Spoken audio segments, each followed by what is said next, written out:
അപ്പോൾ പൂർവ്വ ശ്ലോകത്തിൽ എങ്ങനെ ഗുരുവിനെ സമീപിക്കണമെന്നും 35-ാം ശ്ലോകത്തിൽ ഗുരുവിനെ സമീപിക്കേണ്ട ശിഷ്യന്റെ മനോഭാവം എന്താണെന്ന് പറഞ്ഞു. 36-ാം ശ്ലോകത്തിൽ എന്താണ് ഗുരുവിനോട് ചോദിക്കേണ്ടതെന്നും പറഞ്ഞു. അല്ലേ? തടുക്കാൻ കഴിയാത്ത സംസാര ദുഃഖത്തിൽപ്പെട്ട് എരിപിരി കൊള്ളുന്ന ജീവന്റെ അവസ്ഥ, പാപങ്ങളാകുന്ന എതിർക്കാറ്റുകൊണ്ട് തീ ആളിക്കത്തുന്നു. സംസാരത്തിൽ എവിടെ നോക്കിക്കഴിഞ്ഞാലും ദുഃഖമാണ്. അതുകൊണ്ട് അതൊരു കാട്ടുതീയിന് സമാനമാണ്. ഗുരു കൃപ കൂടാതെ അതിൽ നിന്ന് പുറത്തു കിടക്കാൻ സാധിക്കില്ല. പൂർവജന്മ പാപങ്ങൾ ഓരോരോ ക്ലേശങ്ങളുടെ രൂപത്തിൽ വന്ന് നമ്മളെ പീഡിപ്പിച്ചുകൊണ്ടിരിക്കണം. അതാണ് കാറ്റ്. ആ തീനെ കിടത്തണമെങ്കിൽ എന്ത് ചെയ്യണം? തീ കിടന്നെങ്കിൽ ഭയങ്കരമായ ഒരു എന്താ പറയാ ഡൗൺ പോർ, ഒരു മേഘവർഷം ഉണ്ടാവണം. അല്ലേ? മഴ പെയ്താൽ ഇല്ലാണ്ടാവും. ഇവിടെ ഏതാ ഈ കാട്ടുതീനെ നീക്കാൻ, സംസാര ദുഃഖമാകുന്ന കാട്ടുതീയനെ ഇല്ലാണ്ടാക്കാനുള്ള മഴ ഏതാ? ഗുരുവിന്റെ അതികാരുണ്യമാകുന്ന സുധാഭിവൃഷ്ടി. കഴിഞ്ഞ ശ്ലോകത്തിൽ പറഞ്ഞു. സുധാഭിവൃഷ്ടിയാ, കാരുണ്യകടാക്ഷമാകുന്ന സുധാഭിവൃഷ്ടി എന്ന്. അപ്പോൾ ഗുരുവിന്റെ കാരുണ്യമാകുന്ന ആ അമൃതവർഷം ഉണ്ടായാൽ മാത്രമേ ഈ അഗ്നിക്ക് ശമനം ഉണ്ടാവുള്ളൂ, ഈ അഗ്നി കെടുള്ളൂ, സംസാരാഗ്നി. വേറെ ആരും ശരണമില്ല. അതുകൊണ്ട് ഗുരു ഒരിക്കലും എന്നെ ഉപേക്ഷിക്കാൻ പാടില്ല എന്ന് ശിഷ്യൻ പറയുന്നതിലൂടെ ശിഷ്യന്റെ സംസാരമോചനത്തിനുള്ള തിടുക്കത്തെ, തീവ്ര മുമുക്ഷുത്വത്തെ സൂചിപ്പിച്ചു. അപ്പോൾ വിവേകത്തെ, വൈരാഗ്യത്തെ, അതുമാതിരി തീവ്ര മുമുക്ഷുത്വത്തെയൊക്കെ ഈ ശ്ലോകങ്ങളിൽ പ്രകടമാകുന്നു. വാക്കുകളിലൂടെ തന്നെ അത് ഗുരുവിന് മനസ്സിലാകാൻ കഴിയണം. അടുത്ത 2 ശ്ലോകത്തിൽ ഇനിയിപ്പോൾ ഗുരുവിനെ സമീപിച്ചു കഴിഞ്ഞാൽ ഗുരു ശിഷ്യനെ ആശ്വസിപ്പിക്കലാണ് വേണ്ടത്. അല്ലേ? അറിവ് കൊടുത്തിട്ട്. പക്ഷെ അതിനിടയിൽ 2 ശ്ലോകം ആചാര്യസ്വാമികൾ ഗുരുവിന്റെ മഹിമയെ മനസ്സിലാക്കാൻ വേണ്ടി നമുക്ക് പറഞ്ഞു തരിക. ശിഷ്യൻ ഗുരുവിനെ സ്തുതിക്കുന്നതാണ്.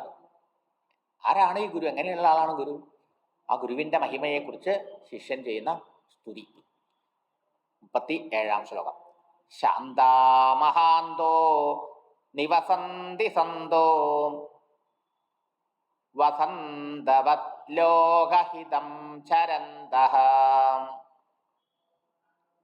തീർണാ സ്വയം ഭീമഭവാർണവം ജനാൻ അഹേതുനാന്യാനപി താരയന്തഃ.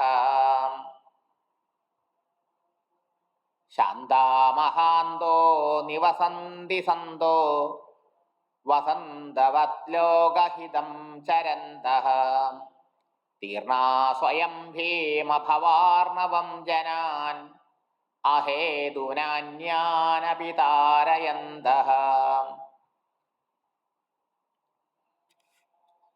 ശാന്താഹ, ശാന്തന്മാരും, മഹാന്താഹ, മഹാത്മാക്കളും ബ്രഹ്മജ്ഞാനികളും ആയിട്ടുള്ള സന്തഹ, സജ്ജനങ്ങള്, നിവസന്തി, ഇവിടെ ധാരാളം ഉണ്ട്. ഈ ലോകത്തിൽ ധാരാളം പരമശാന്തന്മാരും ബ്രഹ്മജ്ഞാന്മാരും ആയിട്ടുള്ള മഹാത്മാക്കളുണ്ട്. എങ്ങനെയുള്ളവരാണ് അവര്? തീർണാ സ്വയം ഭയങ്കരമായ ഈ സംസാര സമുദ്രത്തെ തരണം ചെയ്തവരാണ്. സ്വയം കടക്ക് മാത്രമല്ല, അഹേതുന, യാതൊരു കാരണവും കൂടാതെ, അന്യാനഭി താരയന്തഃ, മറ്റുള്ളവരെയും കരയ്ക്ക് കയറ്റുന്നവരുമാണ്. വസന്തവത്, വസന്ത ഋതു പോലെ, ലോകഹിതം ചരന്തഃ, ഈ ലോകത്തിൽ മുഴുവനും എല്ലാ ആളുകൾക്കും ഹിതം ആചരിക്കുന്നവരാണ്, ഹിതം ചെയ്യുന്നവരാണ് ആര്? സജ്ജനങ്ങൾ. അപ്പൊ ശാന്തന്മാരായവരും ഈശ്വരാനുഭൂതി നേടിയവരും ബ്രഹ്മനിഷ്ഠന്മാരായവരും ഭയങ്കരമായ സംസാര സമുദ്രത്തെ സ്വയം തരണം ചെയ്തവരും ഒന്നും ഇങ്ങോട്ട് ഇച്ഛിക്കാതെ, എന്തെങ്കിലും തനിക്ക് കിട്ടണം എന്ന് വിചാരിക്കാതെ, അഹേതുന, യാതൊരു പ്രയോജനവും ഇച്ഛിക്കാതെ മറ്റുള്ളവരെയും കൂടി സംസാരത്തിൽ നിന്ന് മറുകര എത്തിക്കാൻ കഴിവുള്ളവരും കയറ്റുന്നവരും വസന്ത ഋതു പോലെ സർവർക്കും ഹിതമാചരിക്കുന്നവരുമായ മഹാന്തഹ സന്തഹ സജ്ജനങ്ങളുണ്ട് ഈ ലോകത്തില്. അങ്ങനെയുള്ള സജ്ജനമാണ് ഗുരു നത്തം. ശാന്ത എങ്ങനെയുള്ള ആളാണ്? ഈ ഗുരു ഒരു മഹാത്മാവാണ്. മഹാത്മാവ് എന്ന് പറയുന്നത് അർത്ഥം ആത്മസാക്ഷാത്കാരം കൈവരിച്ച ആളെന്നർത്ഥം,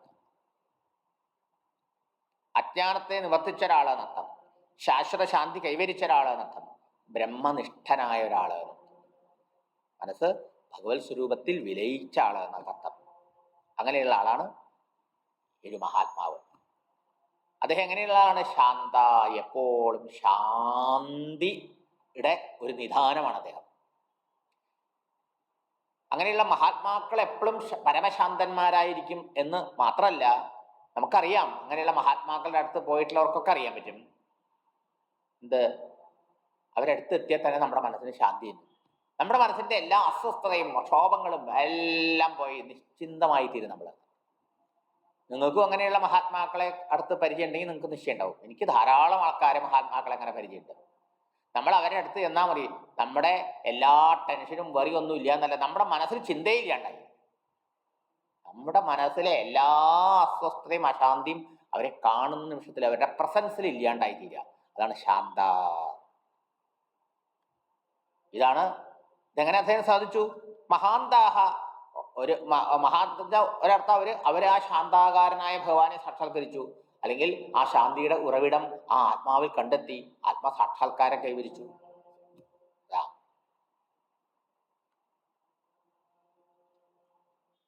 ഇനി അങ്ങനെയുള്ള ആളുകൾ മാത്രമല്ല, അവരിയ്ക്കുന്ന സ്ഥലവും കൂടിയും ശാന്തമായിരിക്കും, പീസ്ഫുൾ ആയിരിക്കും. ആ പരിസരവും കൂടിയും, അങ്ങനെയുള്ള സ്ഥലത്ത്, മഹാത്മാക്കൾ ഇരുന്ന സ്ഥലത്ത്, അവര് ഇപ്പൊ ഇരിക്കണ്ടാവാം, പണ്ട് ഇരുന്നത് ആ സ്ഥലമാവാം, നമ്മളവിടെ പോയി കഴിഞ്ഞാൽ നമ്മുടെ മനസ്സിന് തന്നെ ശാന്തി ലഭിക്കുന്നു. അതാണ് അവരുടെ മഹിമ. ഈ ഭാരതത്തില് ധാരാളം പുണ്യസ്ഥലങ്ങളുണ്ട്. അതുകൊണ്ടാണ് ഈ പുണ്യസ്ഥലത്തിൽ ദർശനത്തിന് തീർത്ഥാടനത്തിനൊക്കെ മഹിമ പറഞ്ഞത്. എങ്ങനെയാ ആ സ്ഥലങ്ങളൊക്കെ പുണ്യസ്ഥലങ്ങളായത്? അവിടെ ഇത്തരം മഹാത്മാക്കൾ വസിച്ചത് കൊണ്ടാ. തീർത്ഥീകുർവന്തി തീർത്ഥാനി, നാരദ മഹർഷി പറയാണ് നാരദ സൂത്രത്തില്, ഒരു സ്ഥലം പുണ്യസ്ഥലമായത്, തീർത്ഥസ്ഥലമായത് അവിടെ ഈ ഈശ്വര സാക്ഷാത്കാരം നേടിയ മഹാത്മാക്കൾ വസിച്ചത് കൊണ്ടാണ്. അതുകൊണ്ട് അവരുടെ ശരീരം പോയതിനു ശേഷവും ആ സ്ഥലം പുണ്യസ്ഥലമായി, തീർത്ഥസ്ഥലമായി, പവിത്ര സ്ഥലമായി മാറും. അതെങ്ങനെ നമുക്ക് അറിയാൻ കഴിയും? അവിടെ എത്തിയാൽ നമ്മുടെ മനസ്സിന് അറിയാതെ ഒരു ശാന്തി. ഇന്നത്തെ ഭാഷയിൽ പറഞ്ഞ പോസിറ്റീവ് വൈബ്രേഷൻ എന്നൊക്കെ, വൈബ്രേഷന്റെ കാലമാണ്. ആദ്യം വൈബ്രേഷൻ എന്നൊക്കെ കേൾക്കുമ്പോൾ ഞാൻ വിചാരിച്ചു വേലൊക്കെ എന്തോ അങ്ങനെ തരിപ്പുണ്ടാവും എന്നൊക്കെ ഞാൻ വിചാരിച്ചത്. അങ്ങനെയൊക്കെയായിരുന്നു നമ്മുടെ ധാരണ. ആൾക്കാർ വൈബ്രേഷൻ എന്ന് പറയുമ്പോൾ പിന്നെ നമുക്ക് മനസ്സിലായത്, എവിടെ എത്തിയ നമ്മുടെ മനസ്സ് കാരണം കൂടാതെ ഒരു ആനന്ദം, ഒരു ശാന്തി അനുഭവിക്കുക. അതാണ് ഈ പോസിറ്റീവ് വൈബ്രേഷൻ എന്ന് പറയുന്നത്. രാമായണത്തിൽ നിങ്ങൾ കാണാം, ലക്ഷ്മണനും രാമലക്ഷ്മണന്മാരെ കൂട്ടി വിശ്വാമിത്രൻ യാഗരക്ഷയ്ക്ക് പോകൂലോ. പോയിട്ട് യാഗരക്ഷയൊക്കെ കഴിഞ്ഞ് തിരിച്ച് മിഥിലയിലേക്ക് പുറപ്പെടുമ്പോൾ ഗൗതമ മഹർഷിയുടെ ആശ്രമത്തിലെത്തി. അവിടെയാണെങ്കിൽ ഒരു മൃഗങ്ങളില്ല, എന്തോ ഏകാന്തമായ നിശബ്ദതയും ശാന്തതയും. ശ്രീരാമസ്വാമി പറഞ്ഞു, ഇവിടെ എന്താ മഹർഷിയെ, വലിയ മനസ്സിനൊരു സുഖം തോന്നുന്നു, വലിയൊരു സുഖം, വലിയൊരു ശാന്തത, ക്രൂരമൃഗങ്ങളെ ഒന്നും കാണാനില്ല, ഏകാന്തത, എന്താ ഈ സ്ഥലത്തിന്റെ മഹിമ? അപ്പോഴാ പറയണത് ഗൗതമ മഹർഷിയുടെ തപോഭൂമിയായിരുന്നു, അദ്ദേഹം തപസ് ചെയ്ത സ്ഥലമാണിത്. അപ്പോ മഹാത്മാക്കൾ തപസ് ചെയ്ത സ്ഥലം, മഹാത്മാക്കൾ ഇരുന്ന സ്ഥലം, അവിടെ എത്തിയാൽ നമ്മുടെ മനസ്സ് ശാന്താവും. ഈ തപോവനത്തിൽ നോക്കൂ നിങ്ങള്, ഈ തപോവനത്തിൽ നിങ്ങൾ വന്ന് ഇരുന്നാൽ മതി. ഇവിടെ വരണവരുടെ ഒക്കെ അനുഭവമാണിത്. ആ ഹാളിൽ അവിടെ വന്ന് കുറച്ചു നേരം ഇരുന്ന് കഴിഞ്ഞാൽ എത്ര വിഷമമുള്ള ആളായാലും ആ ഗുരുവായൂരപ്പൻ കണ്ട് 5 മിനിറ്റ് അവിടെ ഇരുന്നിട്ട് പോയി വിഷമങ്ങളൊക്കെ നീങ്ങി, മഴ പെയ്തൊഴിഞ്ഞ് നീ എന്താ പറയാ, നിർമ്മലമായ മാനം, ആകാശം പോലെ മനസ്സിലെ എല്ലാ ഭാരവും പോയി ശാന്തിയോട്ട് അവിടെ പോണത്. എന്താ ഇങ്ങനെ വരാൻ കാരണം? 2 കൊല്ലം തപോവനസ്വാമികൾ തപസ് ചെയ്ത സ്ഥലത്.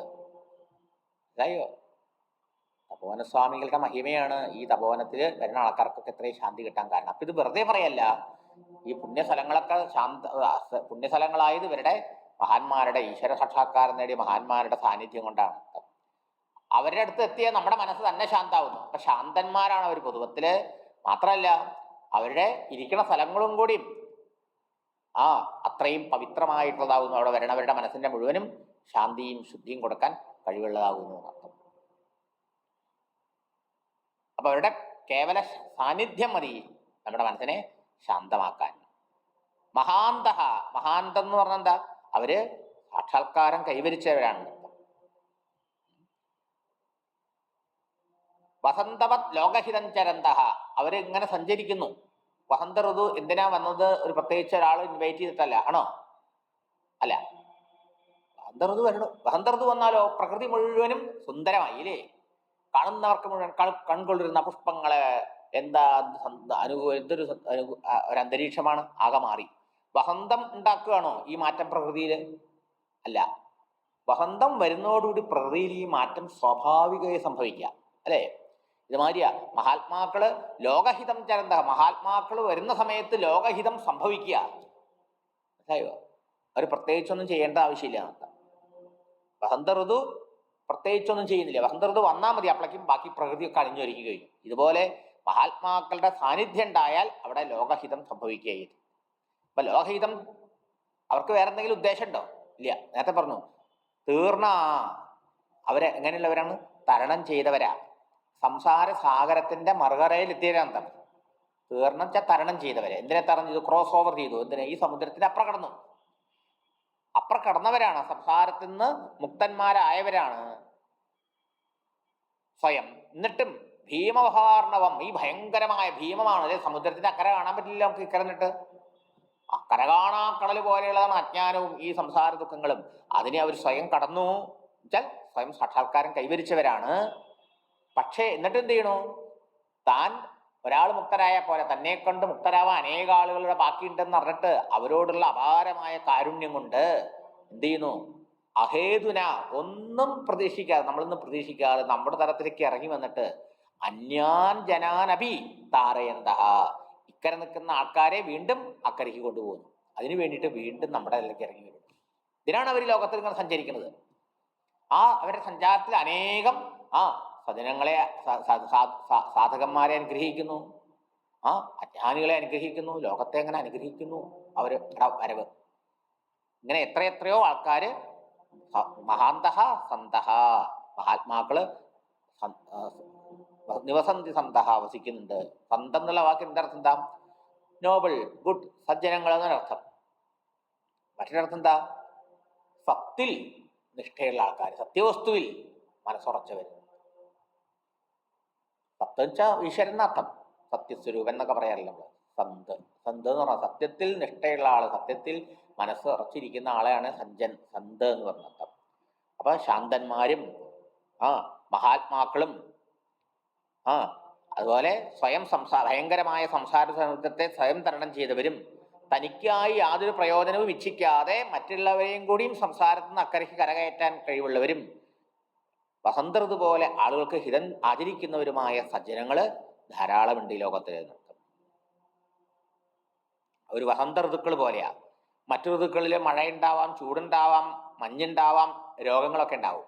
എന്നാലോ വസന്ത ഋതു എന്ന് പറഞ്ഞാൽ ആദ്യന്തം സുഖപ്രദമാണ്. ഋതൂനാം കുസുമാകരഹ എന്ന ഭഗവാൻ തന്റെ വിഭൂതിയെ കുറിച്ച് പറയാം. 6 ഋതുക്കളുണ്ട്. ആ ഋതുക്കളിൽ വസന്ത ഋതു ഭഗവാൻ തന്നെയാണ് അത്രയും. നോക്കൂ, സ്വയം ഈശ്വര സാക്ഷാത്കാരം കൈവരിച്ച ഒരാൾക്ക് മാത്രമേ വേറൊരാളെ സാക്ഷാത്കാരത്തിലേക്ക് നയിക്കാൻ പറ്റുള്ളൂ.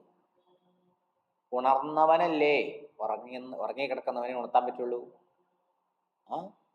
അതുകൊണ്ട് ഇവര് ഓൾറെഡി മറുകര, സംസാരത്തിന്റെ മറുകര എത്തിയവരാ. എന്നിട്ടും അവര് അതുകൊണ്ട് തൃപ്തരാവാതെ എന്ത് ചെയ്യണു? ഒരു കാരണവും കൂടാതെ, മറ്റുള്ളവരിൽ നിന്ന് ഒന്നും പ്രതീക്ഷിക്കാതെ വീണ്ടും നമ്മുടെ തലത്തിലേക്ക് ഇറങ്ങി വന്ന് ഈ ലോകത്തെ, അജ്ഞാനി ലോകത്തെ അക്കരെ കടത്താൻ വേണ്ടി പരിശ്രമിച്ചുകൊണ്ടിരിക്കുന്നു. അതുകൊണ്ടാണ് അവർ മഹാന്മാരായത്. അല്ലയോ? എത്രയോ ആൾക്കാര് ആ ആത്മാനുഭൂതിയിൽ മുഴുകിയിരിക്കുന്നവരുണ്ട്.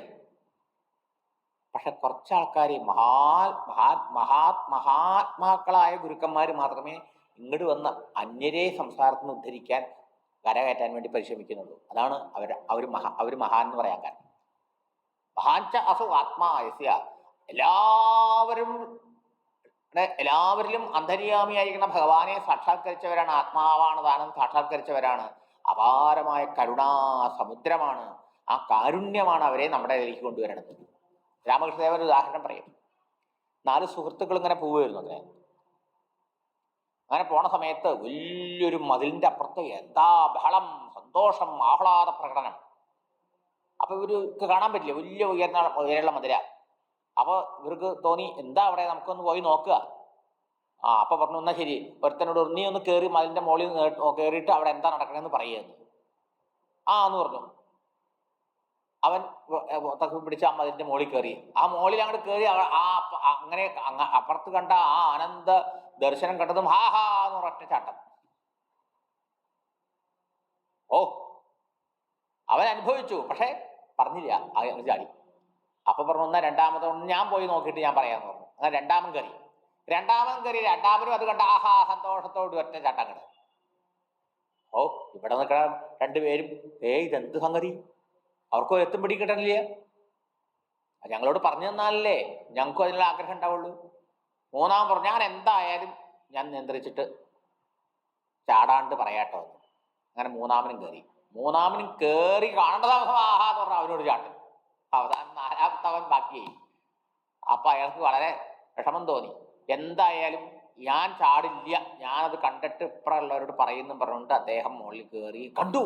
അദ്ദേഹം അങ്ങോട്ട് ചാടാനുള്ള ആ ത്വരയുണ്ടായി, പക്ഷെ ഒരുവിധം നിയന്ത്രിച്ചുകൊണ്ട് അവിടെ കണ്ട ആ വിശിഷ്ടമായ കാഴ്ചയും ആ ആനന്ദത്തെയും മറ്റുള്ളവരെ ഇപ്പുറത്ത് നിൽക്കുന്നവരെ അറിയിക്കാൻ വേണ്ടി അദ്ദേഹം താഴേക്ക് ഇറങ്ങി വന്നു. എന്നിട്ട് എല്ലാവരോടും ഈ മതിലിന്റെ അപ്പുറത്ത് വേറൊരു ലോകമുണ്ട്, അവിടെ ആനന്ദ ലോകമാണ്, അവിടെ നടക്കുന്ന ആ സംഭവങ്ങളൊക്കെ നേരിട്ട് കണ്ട കാഴ്ചയെ ഇവർക്ക് പറഞ്ഞു കൊടുത്തു. ഇതാണ് മഹാത്മാക്കളുടെ ലക്ഷണം. അതാണ് അഹേതുന, ഒരു കാരണവും കൂടാതെ, ഒന്നും നമ്മളിൽ നിന്ന് പ്രതീക്ഷിച്ചിട്ടില്ല അവര് നമ്മുടെ അടുത്തേക്ക് ഇറങ്ങി നമ്മളെ സംസാരത്തിൽ നിന്ന് മറുകര കയറ്റണത്. അവരും ഒരു കാലത്ത് നമ്മളെ മാതിരി അജ്ഞന്മാരായി സംസാര ദുഃഖം അനുഭവിച്ചവരായിരുന്നല്ലോ. അപ്പൊ അവരുടെ ഗുരുനാഥനാണല്ലോ അവരെ കരകയറ്റിയത്. സ്മരണ കൊണ്ട് ഈ പാവങ്ങളെ കഷ്ടപ്പെടുന്നവരെ കാണുമ്പോൾ അവരെ അക്കരയ്ക്ക് കത്താൻ വേണ്ടി അപാരമായ കാരുണ്യം കൊണ്ട് വസന്ത ഋതുവിനെ പോലെ യാതൊരു പ്രതീക്ഷയുമില്ലാതെ അവര് ഈ ലോകത്തിൽ ജീവിക്കുന്നു, സഞ്ചരിക്കുന്നു. അതുകൊണ്ടാണ് അവർ മഹാത്മാക്കളായത്. അങ്ങനെയാണ് പല മഹാത്മാക്കളും ആ അനുഭൂതിയിൽ അവിടെ ഇരുന്നിട്ടേ ഉള്ളൂ അല്ലേ. വളരെ അപൂർവം വിവേകാനന്ദ സ്വാമികള്, ചിന്മയാനന്ദ സ്വാമികള്, അങ്ങനെ കുറച്ചു പേരെ താഴേക്ക് വന്നുള്ളൂ. രാമകൃഷ്ണദേവൻ, തപോവന സ്വാമികളൊക്കെ അവിടെ ഇരുന്നുള്ളൂ അല്ലേ. നമുക്ക് ലോകത്തിൽ കാണാൻ സാധിക്കും ഒരു ശങ്കര ഭഗവത്പാദര്, ഗോവിന്ദ ഭഗവത്പാദര് നർമ്മദയുടെ ഗുഹയിലേ ഇരുന്നുള്ളൂ. ആ ഗുരുക്കന്മാരെയൊക്കെ ലോകം അറിഞ്ഞത് എങ്ങനെയാ? ഇങ്ങനെ ഒരു തപോവന സ്വാമികൾ നമ്മുടെ കേരള നാട്ടിൽ നിന്ന് പോയി ഈ പാലക്കാട്ട് ഉണ്ടായിരുന്ന ഒരു ജീവൻ മുക്ത ബ്രഹ്മനിഷ്ഠൻ, ഹിമാലയത്തിന്റെ വിഭൂതിയായിട്ട് എന്ന് അറിയണത് എങ്ങനെയാ? ചിന്മയാനന്ദ സ്വാമി ലോകം ഇറങ്ങി വന്ന് ഇത് പറഞ്ഞു തരാൻ വന്നപ്പോഴാ. രാമകൃഷ്ണദേവനെ ലോകം അറിയായിരുന്നു, ഒരു വിവേകാനന്ദ ഇല്ലായിരുന്നെങ്കിൽ. നർമ്മദയുടെ തീരത്ത് ഗുഹയുടെ ഉള്ളിൽ നിന്ന് ഗോവിന്ദ ഭഗവത്പാദരെ ആരറിയും ഒരു ശങ്കര ഭഗവത്പാദരെ ഉണ്ടായിരുന്നില്ലെങ്കിൽ? നിങ്ങൾ ആലോചിച്ച് നോക്കൂ. അവർ ഗുരു എത്ര ശ്രേഷ്ഠൻ, അവരുടെ ശിഷ്യന്മാർ എത്ര കേമന്മാര്. അവരപാര കരുണ കൊണ്ട് നമ്മുടെ അടുത്തേക്ക് ഇറങ്ങി വന്നു. ഒരിക്കൽ ഗുരുദേവനോട് സിതബാരി ക്യാമ്പ് നടക്കുന്ന സമയത്ത് ഒരാൾ ചോദിച്ചു, സ്വാമിജി, ഹാവ് യു റിയലൈസ്, നിങ്ങൾ സാക്ഷാത്കാരം കൈവരിച്ചോ? അപ്പൊ സ്വാമിജി അവിടെ കുറച്ച് ആൾക്കാർ നോക്കണം, വേറെ ആരോടും പറയണ്ട, don't tell anybody, I am at the doorstep of realisation, I am waiting you all so that we can enter together. ഞാൻ ആ വാതൊക്കെ ഈ പറഞ്ഞില്ല, മതിലിന്റെ മുകളിൽ കയറിയിട്ട് അത് കണ്ട താഴേക്ക് ഇറങ്ങി വന്ന് മറ്റുള്ളവരെയും കൂടി ആ അനുഭൂതി തലത്തിലേക്ക് കൊണ്ടുപോകാൻ ശ്രമിക്കുന്ന ആ ഉദാഹരണം രാമകൃഷ്ണദേവൻ പറഞ്ഞില്ലേ. ഇതുമാതിരി ഞാൻ നിങ്ങളെയും കൂടി കൊണ്ട് അങ്ങോട്ട് പോവാൻ വേണ്ടിയിട്ട് ആ വാതുക്ക് നിൽക്കുക അത്രേ. ആ വൈകുണ്ഠത്തിന്റെ വാതുക്കലാ ഞാൻ നിൽക്കണപ്പോ, നിങ്ങളെ കൊണ്ടുപോകാൻ വേണ്ടി ഞാൻ വെയിറ്റ് ചെയ്യാം. ഇതാണ് പറഞ്ഞത്, മനസ്സിലായോ? അപ്പൊ എന്താ പറഞ്ഞത്? മഹാത്മാക്കളുടെ ലക്ഷണം അതാണ്. ദേഹം ഓൾറെഡി റിയലൈസ്, അതാണ് തീർന്നാ സ്വയം തീർന്നാ, അവർ സ്വയം കടന്നവരാ, സംസാര സമുദ്രത്തെ മറുകട കടന്നവരാ, അജ്ഞാനത്തിന് അപ്പുറം പോയവരാ, ആ ബ്രഹ്മാനന്ദ അനുഭൂതി കൈവരിച്ചവരാ, സാക്ഷാത്കാരം കൈവരിച്ചവരാണ്. സാക്ഷാത്കാരാനുഭൂതി അനുഭവിച്ചിട്ട് അവരെന്ത് ചെയ്യണു? വീണ്ടും ഒരു കാരുണ്യം കൊണ്ട് മറ്റുള്ളവരെയും കൂടി അപ്പുറം കടത്തണം, ഈ സാക്ഷാത്കാരത്തിലേക്ക് നയിക്കണം, അതിൻ്റെ ആനന്ദവും സ്വാതന്ത്ര്യം അനുഭവിപ്പിക്കണം എന്ന് വിചാരിച്ചുകൊണ്ട് അവരെന്ത് ചെയ്യുന്നു? അവര് വസന്ത ഋതു ലോകത്തിലെങ്ങനെ സഞ്ചരിക്കുന്ന മാതിരി എങ്ങനെ സഞ്ചരിക്കുന്നു. അങ്ങനെയുള്ള മഹാത്മാക്കള് ധാരാളമുണ്ട്. അങ്ങനെയുള്ള മഹാത്മാവാണ് എൻ്റെ ഗുരുനാഥൻ എന്ന് മനസ്സിലായോ? അതാണ് ഗുരുവിൻ്റെ മഹിമയെ ശിഷ്യൻ പ്രകീർത്തിക്കുന്നതാണ് അർത്ഥം.